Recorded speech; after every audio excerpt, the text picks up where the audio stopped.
Another blog. और आज का ब्लॉग है मेरे गांव की सिटी हिंडौन सिटी का। तो आज मैं जा रहा हूँ हिंडौन हॉस्पिटल कुछ काम से। तो आज का ब्लॉग उसी के ऊपर है। यह भी एक मोटो ब्लॉग होने वाला है। बाइक से जाएंगे और रास्ते में पड़ने वाली चीज़ों को दिखाऊंगा और बातें नहीं करेंगे रास्ते में ज़्यादा। सीधा मिलते हैं आपको हिंडौन के अंदर। Let's go.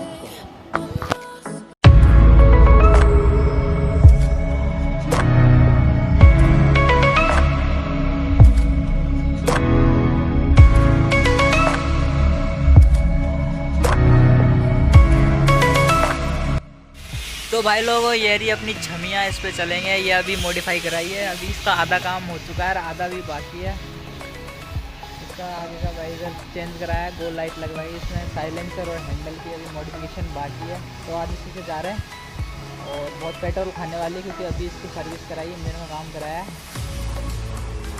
तो चलते हैं, करते हैं अपने ब्लॉग को कंटिन्यू। अगर चैनल पर नए हो तो चैनल को सब्सक्राइब करना, वीडियो को लाइक करना, वीडियो में